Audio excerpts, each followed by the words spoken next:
ये मदरा बना। इसी से तो जगत मदरा का दोहन किया। सर्पों में बासुक बछड़ा बना, उसने जहर का दोहन किया। अपनी अपनी जाति में जो श्रेष्ठ था, श्रेष्ठ माने वैज्ञानिक, जो वैज्ञानिक था उसी ने विज्ञान के द्वारा इस पृथ्वी का दोहन किया। इससे सारी प्रजा प्रसन्न हो गई, सुखी हुई।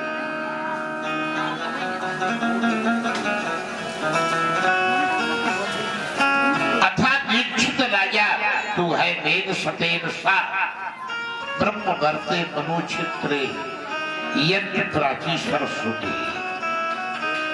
पूर्व दिशा में सरस्वती के तट पर दीक्षा लेकर के अश्वमेध यज्ञ राजा ने किया। 100 यज्ञ का संकल्प दिया। 99 यज्ञ संपन्न हो गए। उसमें से तो घोड़ा को चुराया इंद्र ने, कहीं दूसरी जगह बांट दिया, दूसरी जगह बांट दिया। अत्रि ऋषि उस यज्ञ के आचार्य थे। उन्होंने संकेत किया पृथु के पुत्र को विजुताश्व, धनुष पर बाण चढ़ाया। एक साधु का रूप नजर आया और छोड़ दिया साधु। घोड़ा को पुनः लाए। इंद्र ने फिर चुरा लिया, फिर घोड़ा कहीं दूसरी जगह बांध दिया। जब फिर बताया तो पुनः मारने की तैयारी करी तो औघड़िया महात्मा बन गया, बरगटा पर निवास करने वाला। चलो औघड़पंथी है। अंत में पृथु को पता चला तो पृथु ने कहा हम इंद्र को छूने नहीं मारे। हमारी यज्ञ में बार बार विधान डालने के लिए आ जाता है, अनर्थ करने के लिए आता है। इंद्र भगवान विष्णु के चरणों में पहुंचा। अंत में विष्णु भगवान इंद्र को लेकर के यज्ञ में पधारे।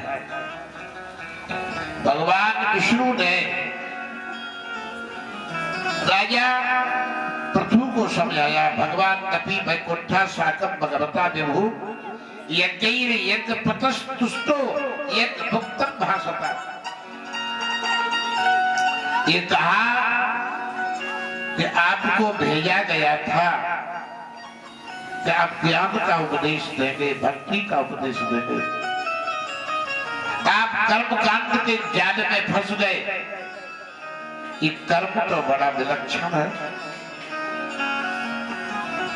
अगर सकाम व्यक्ति कर्म करता है तो जीवन भर कर्म के ही जाल में उलझा रहता है। यही फल मिलता, स्वर्ग में जाता है और पुण्य क्षीण होने पर पुनः मृत्यु लोक में जन्म लेता है।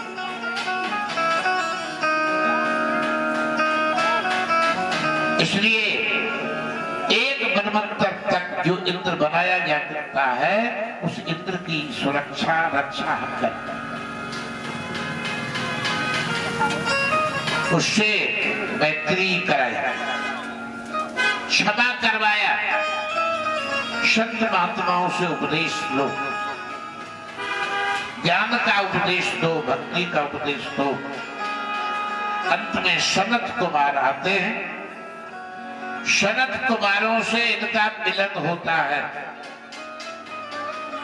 सनत कुमारों के चरणों में गिर करके प्रणाम करते हैं।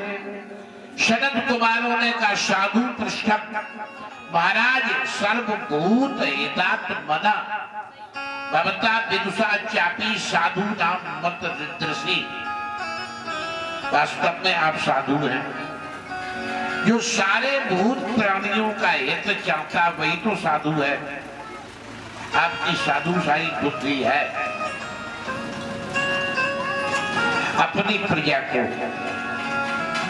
उपदेश भक्ति का दो, ज्ञान का दो। सनत कुमारों ने उपदेश दिया। उनसे पूजित होकर के सनत कुमार चले जाते हैं।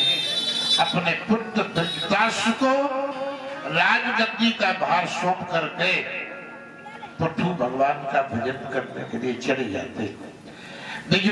कई कुल खानदान में आगे चल करके एक प्राचीन नाम का राजा हुआ, प्राचीन बर्ही। उसने एक स्थान पर 1,000 यज्ञ कराया था और कुछ से जमीन को पाट दिया था, इसलिए उसका नाम प्राचीन बर्ही पड़ा। बर्ही कहते हैं दाब से, तो दाब को पाट दिया है, जमीन को दाब से पाट दिया है, इसलिए उसका नाम पड़ा प्राचीन बर्ही। प्राचीन यज्ञों की पद्धति खोज के उसने यज्ञ एक स्थान पर हजारों हजार देखा। उस यज्ञ में पशुओं की हिंसा भी, अश्वमेध यज्ञ से घोड़ा मारा गया, गोमेध यज्ञ से गौ मारी गई। ऐसा क्यों? ऐसा तो विधान है। किसी यज्ञ में घोड़ा का वध करना, गऊ का वध करना, नर का वध करना, ये तो निषेध है। ऐसा क्यों किया गया? पहले सतयुग था, सतयुग में अन्न की कमी थी और प्रायः जंगल में जो पशु थे, जानवर, तो बहुत मारे जाते थे और लोग मांस ज्यादा खाते थे। इसलिए संत महात्माओं ने एक अपना अभियान चलाया, यज्ञ कराते थे संत महात्मा और राजा लोगों को उसमें बुलाते थे। तो राजाओं से कहा कि 70 को लो, बराबर मांस नहीं खाओगे आप। जब यज्ञ करोगे तो यज्ञ में एक बार मांस खाने का आदेश, तो यज्ञ रोज तो होगा नहीं, 2, 4, 5, 10 वर्ष में यज्ञ होगा, तो कम से कम 10 वर्ष के लिए हिंसा रोकी। संत महात्माओं ने धीरे धीरे हिंसा रोकी। एकदम तो बड़ा कठिन काम है। उसके बाद फिर जो है अवतार हुआ किसका? बौद्ध का। बौद्धों ने अपना नारा चलाया, अहिंसा परमो धर्मा। अहिंसा ही परम धर्म है, हिंसा अन्याय है। यज्ञ में हिंसा हो रही है, ये अन्याय है।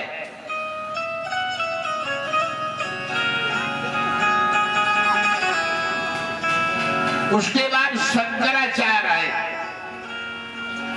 तो शंकराचार्य ने कहा समझदारी से अर्थ नहीं किया है। मनुस्मृति में लिखा है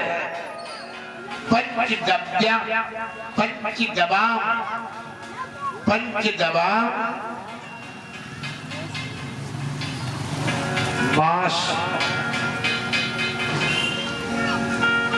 सपपू शान्यम।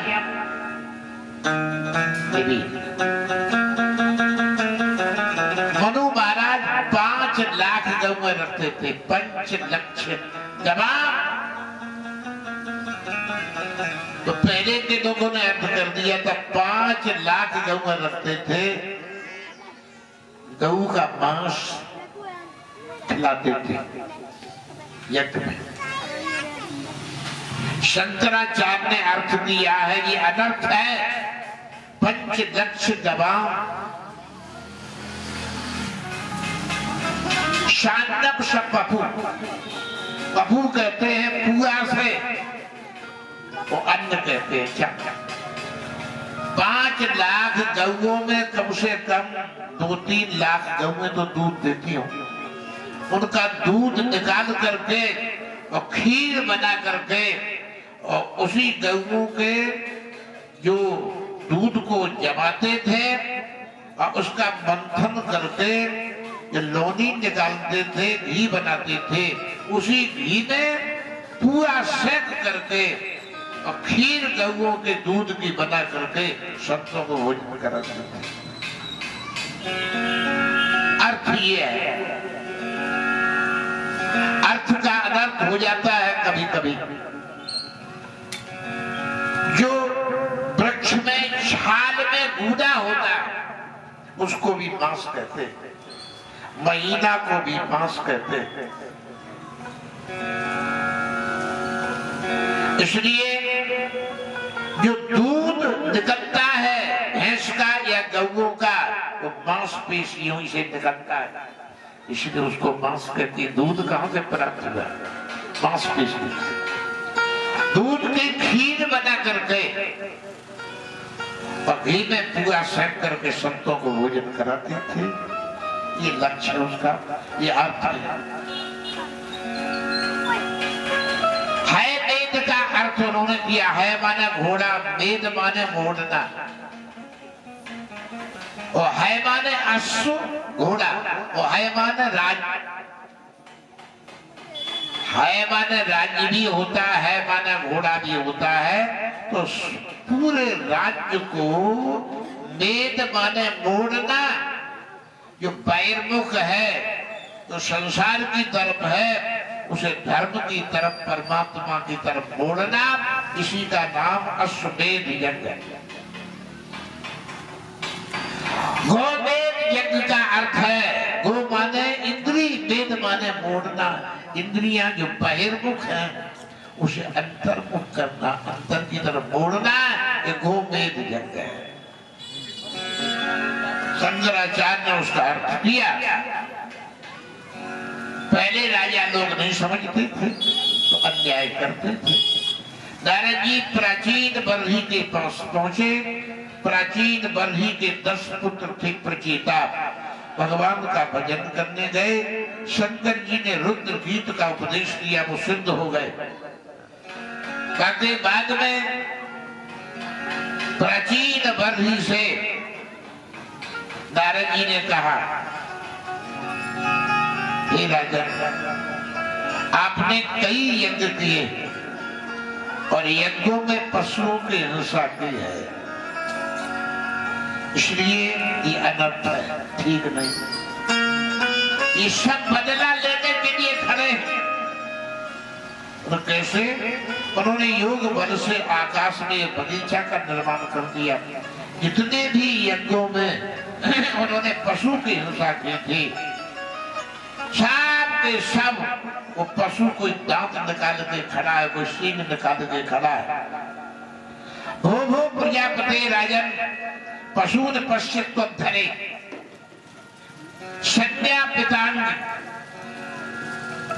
संघान निर्घृणेन सहस्र साहब, आपने जो हजारों पशु मारे हैं, ये घृणित काम किया है। उस सब बदला लेने के लिए प्राचीन बलि घबरा गया। नारद जी ने कहा घबराने की जरूरत नहीं, यंत्र थे।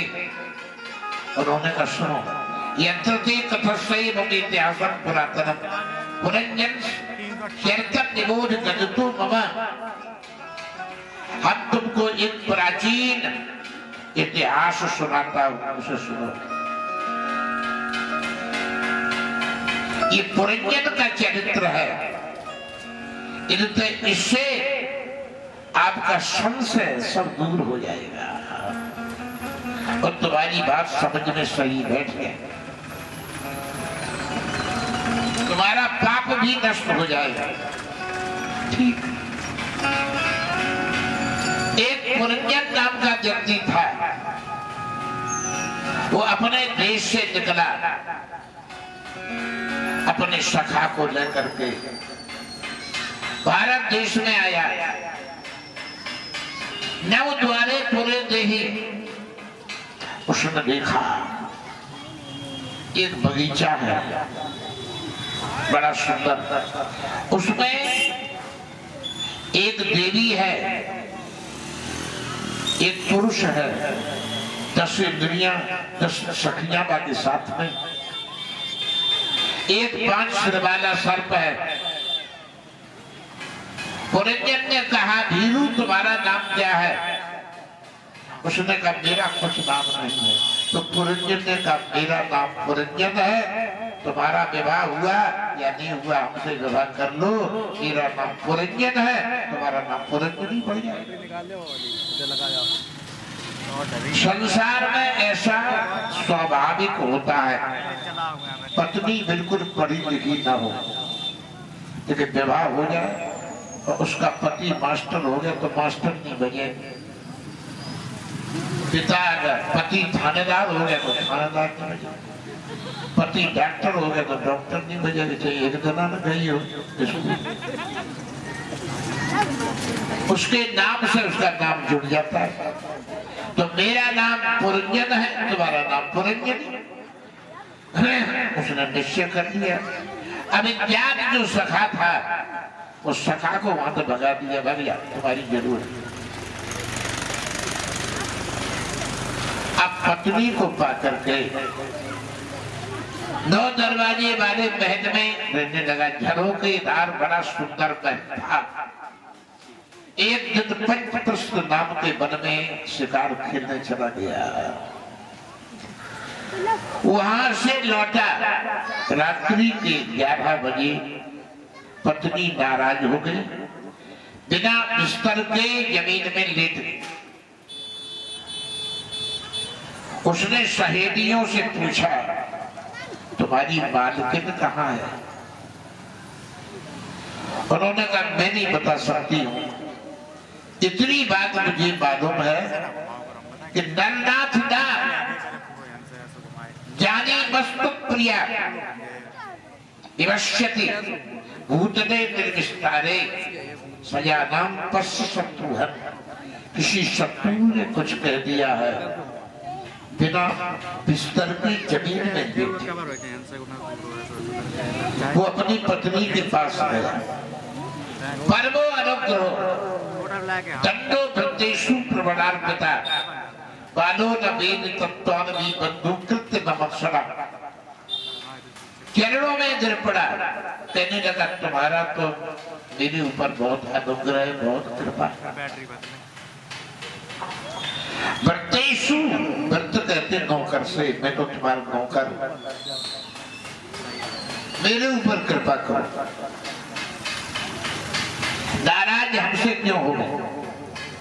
उसने कहा तब हम प्रसन्न रहूंगी जीवन में, मेरी बिना आज्ञा के आप कहीं पाप नहीं मारेंगे। उसने स्वीकार कर दिया, एक बार तुम्हारी बिना आज्ञा के हम पाप नहीं मारेंगे। पत्नी के कहने में रहने लगा। 101 कन्याओं का जन्म हुआ, 1100 पुत्रों का जन्म हुआ। बहुत बड़ा घमंड, मेरे बराबर कौन, इतना बड़ा परिवार। चंडदेव सेनापति 720 सेना लेकर के चढ़ाई कर देता उसके ऊपर। 5 सिर वाला सर्प लड़ने लगा, बहुत लड़ता रहा। अंत में मकान में आग लगा दी गई, धू धू करके मकान जलने लगा। उसने कहा अगर मैं मर गया तो मेरी पत्नी का क्या होगा, और मेरी पत्नी मर गई तो मेरा क्या होगा। इसी चिंता में महल में आग लगी, पति पत्नी दोनों जल गए। उसने पत्नी का चिंतन किया तो था पुरुष, लेकिन वह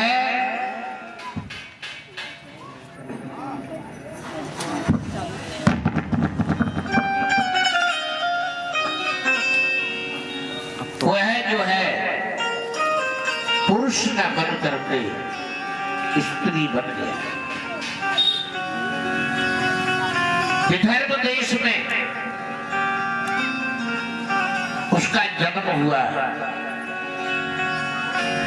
राजा विदर्भ के पालन पोषण किया, कन्या 16-17 वर्ष की हुई, उसने मलय ध्वज के साथ में शादी कर दी। 5 कन्याओं का जन्म हुआ। ये मत समझ लेना कि हम मनुष्य हैं, मरने के बाद मनुष्य ही बनेंगे, असंभव है। अंतिम समय अगर तुमने स्त्री का चिंतन किया तो स्त्री की योनि में जन्म है। अंतिम समय तुमने भैंस का चिंतन किया तो भैंस योनि में जाना पड़ेगा, पशु योनि। और अंतिम समय कुत्ते का चिंतन किया तो कुत्ता में जाना पड़ेगा। मेरे शैम्पू से कुत्ता को नहलाते हैं, गाड़ी में रह बैठ के चलते हैं, और लास्ट में कुत्ता का चिंतन होगा तो कुत्ता तो बनना ही। अंतिम मति शक्ति।